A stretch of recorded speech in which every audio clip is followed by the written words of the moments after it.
नमस्कार दोस्तों, आज का ये वीडियो उन दर्शकों के लिए है या उन युवाओं के लिए है या उन लोगों के लिए है जो अभी अभी जिनका जो अपना ध्यान या स्पिरिचुअलिटी या अध्यात्म की तरफ चलना उन्होंने शुरू किया है। देखिए, उनके मन में 1000 से हज़ारों सवाल, मतलब 1000 तो कम चीज़ है, ये हज़ारों सवाल होते हैं मन के अंदर कि क्या करना है, कैसे करना है, क्या सही तरीका है, क्या किताब पढ़नी चाहिए, किस भगवान को फॉलो करना चाहिए, किस गुरु को फॉलो करना चाहिए। ऐसे करके अगर हम लोग सवाल की गिनती करें तो हज़ारों सवाल उनके मन में या आपके मन में ये चीज़ होगी, जिसमें से सबसे जो एक बुनियादी सवाल या जिसे कह लीजिए कि बहुत ही एक प्रिलिमिनरी क्वेश्चन जो होता है वो होता है आइडल वर्शिप पे। तो ये वीडियो उसी के ऊपर थोड़ा सा हम लोग कोशिश करूँगा मैं कि इस चीज़ को थोड़ा फोकस करें और इस चीज़ का असली तथ्य जानने की कोशिश करें कि आइडल वर्शिप या मूर्ति पूजा में क्या रहस्य छुपा है और क्यों की जाती है और क्यों करनी चाहिए या नहीं करनी चाहिए। ये सब सवाल हम लोग इस वीडियो में लेंगे। देखिए, जब भी ये मूर्ति पूजा की बात आती है या कुछ भी आती है तो मूर्ति पूजा को नकारने वाले हमेशा एक दो एग्जांपल्स के साथ तैयार रहते हैं कि ये चीज़ एक दो उदाहरण ऐसे देते हैं कि मोहम्मद गौरी या मोहम्मद गजनी जो आए थे या और लुटेरे जो भी बाहर से आए थे, उन्होंने आपकी मूर्तियाँ तोड़ दी, मंदिर तोड़ दी, आपने क्या कर लिया भाई, भगवान ने क्या कर लिया।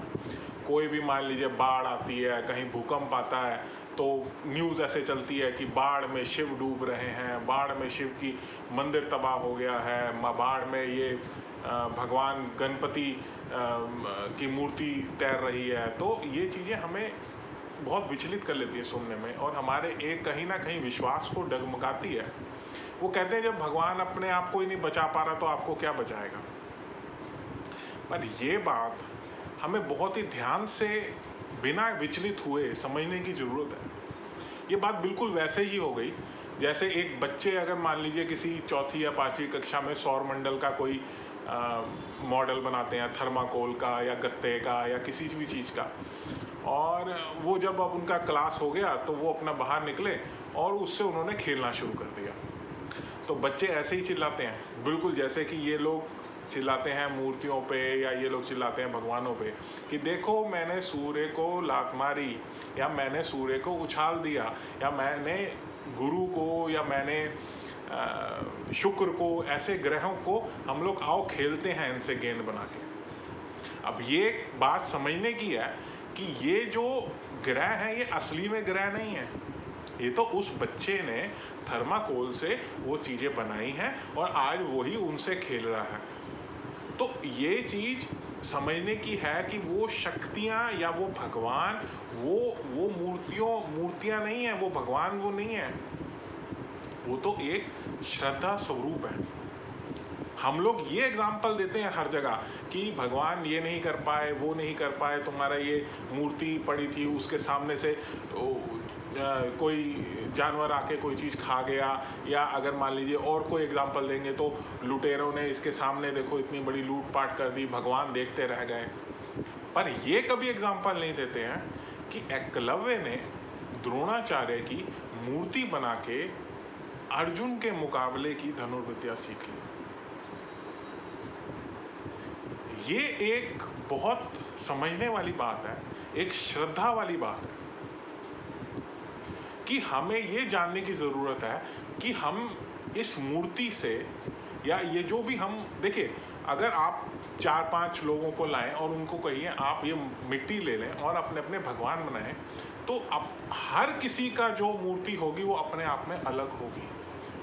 हर युग में अपने भगवान रहे हैं, अपनी मूर्तियां रही हैं, अपनी मान्यताएं रही हैं। हमारे अपने देश में हर कुल के अपने देवी देवता की मूर्ति होती है। ये एक शक्तियों का प्रतीक है। ये कोई मूर्तियां कोई अपने आप में जीवित वस्तु नहीं है, ये हमारी श्रद्धा है। तो वो कहते हैं आप उसको फिर अगर वो जीवित नहीं है आप उसको खाना क्यों देते हैं, आप उसको कपड़े क्यों पहनाते हैं, वो तो पत्थर समान है। ये तो श्रद्धा का स्वरूप है। आप जिस टाइप से अब उस मॉडल यानी कि सौर मंडल के जो उसने अगर मान लीजिए सूर्य बनाया है तो वो सूर्य को लाल रंग ही करेगा। उसको लाल या पीला या उसको नीले रंग का नहीं दिखा सकता, क्योंकि ये आपका श्रद्धा का स्वरूप है। आप किस तरह उसको संभालते हैं, आप किस तरह उसको रखते हैं, क्या आप उसको अपने ध्यान केंद्रित करने के लिए, देखिए गीता में ये बहुत ही अच्छा वर्णन है, जो कि मैं मूर्ति पूजा पे भी इस पे कहीं ना कहीं जोड़ता हूँ बात को, कि गीता में 6ठे अध्याय में 12वें श्लोक में ये बात बिल्कुल सही, बिल्कुल असली कही गई है कि ध्यान लगाने के लिए आपको किसी बिंदु या किसी केंद्रित या किसी वस्तु की जरूरत है जहाँ पे अपना ध्यान केंद्रित कीजिए रोज। तो ये एक मेडिटेशन टेक्निक है। अब ये बिंदु क्या हो और आप इस बिंदु पे कितना आप ध्यान रख सकते, क्योंकि आप अगर मान लीजिए आप शुरू करेंगे तो ये बिंदु कभी भी वो ध्यान नहीं रहेगा आपका ध्यान वो बिंदु पे केंद्रित करना बहुत बहुत बहुत मुश्किल है।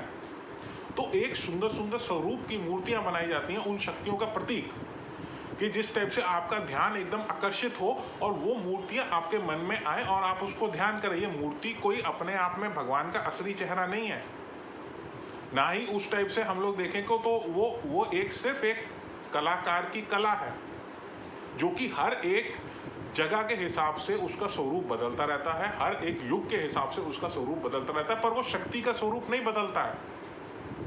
तो हमारा जो टारगेट है, यानी कि जो हमारा लक्ष्य है, वो शक्ति है, वो ये स्वरूप नहीं है कि मूर्ति पूजा या मूर्ति। अब मेरे पास बहुत प्रश्न आते हैं।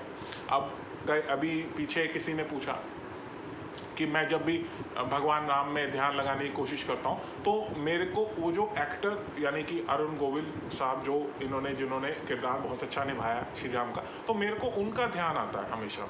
मैं उनकी फ़ोटो पे ही ध्यान लगा सकता हूँ, मैं वैसे मूर्ति पे ध्यान नहीं लगा सकता। तो मैं क्या करूँ?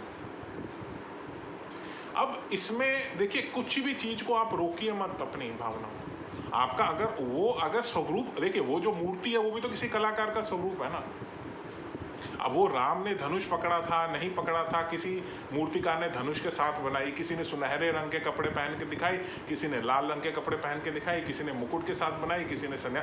तो हर एक जो मूर्तिकार ने अपनी अलग अलग नए नक्श के साथ ये मूर्ति बनाई, तो उसमें क्या बुरा है अगर आपका ध्यान में अगर मान लीजिए अरुण गोविल की छवि आती है, या किसी भी एक्टर की या किसी भी और मनुष्य की जिसने कभी किरदार निभाया हो उसका, तो उसमें कोई बुराई नहीं है। आप वो किरदार में, वो उस इंसान की छवि में मत जाइए, और अपने जो लगातार आप जो मेहनत कर रहे हैं इस ध्यान में या मेडिटेशन क्रिया में, इससे मत भागिए ये कह के कि नहीं हमारे पास बहाना कि भाई ये हमारे को तो जी राम की छवि, राम को हमने नहीं देखा किसी ने भी। आपको शायद एक किरदार आता है ध्यान में तो किसी और को मूर्ति आएगी, किसी और को कोई दूसरी मूर्ति आएगी, पर वो जो शक्ति है राम की, जो विष्णु की शक्ति है, हमें असल में उस पर ध्यान लगाना है। और अल्टीमेटली आप देखेंगे धीरे धीरे जब आप ध्यान की क्रिया में जाएंगे तो कुछ टाइम के बाद ये मूर्ति वगैरह आनी या ये छवि आनी अपने आप बंद हो जाएगी। फिर आपका जो ध्यान है वो एक बिंदु पे केंद्रित होना शुरू हो जाएगा। तो ये तो एक इनिशियल प्रैक्टिस है जो आपको करनी है, और ये मूर्ति के झगड़े में नहीं पड़ना है कि ये मूर्ति ये ऐसी है तो वैसी है, तो यहाँ मंदिर में इतनी सुंदर है तो इस मंदिर में कम छोड़। ये तो सब स्वरूप है, मानो तो पत्थर है, मानो तो मूर्ति है। तो हमें ये बात का बहुत ख्याल रखना है कि कई चीज़ें इस, देखिए हिंदू धर्म में या हमारे देखिए अध्यात्म में या किसी भी आप में जाएँ तो इसमें बहुत ही अच्छे तरीके से आपको बताया गया है कि आपको क्या चीज़ को कैसे करना है। अगर हमें ध्यान ही लगाना है तो उसकी स्टेजेस हैं। आपको असल में तो वो बिंदु पे जाना है जो आपके हृदय में या आपके मन में या आपके जो ध्यान जहाँ पे लगेगा वो उस बिंदु पे लगेगा। तो ये मूर्ति की जो भी डिबेट या जो भी डिस्कशन होती है ये बेसिर पैर की है, इसमें कोई भी आपको ध्यान देने की ज़रूरत नहीं है। आप बस अपना काम करते जाइए, आप अपनी रोज़ का मेडिटेशन कीजिए, रोज़ का ध्यान लगाने की क्रिया कीजिए, वो आपको बहुत फ़ायदा करेगी। और वो शक्ति पे ध्यान दीजिए, वो उस स्वरूप पे ध्यान मत दीजिए। जो स्वरूप तो मानव के द्वारा बनाया गया है हर जगह, किसी ने कैसा बनाया किसी ने कैसा, तो वो ध्यान दीजिए वो शक्ति पे, और वो ज़रूर आपको फ़ायदा करेगी। और ये बात आप मेरे से गारंटी ले सकते हैं। और ये आप शुरू कीजिए, महीने भर में 40 दिन में आप देखेंगे कि आपके अंदर कितने चेंजेस आ रहे हैं आपकी लाइफ में, और आपके जहाँ बिगड़ते काम आपके बनने शुरू हो जाएंगे। आने वाले वीडियोस में हम लोग और भी स्वरूप और भी चीज़ों में डिस्कस करेंगे। मुझे उम्मीद है आप आने वाले वीडियोस देखेंगे। धन्यवाद।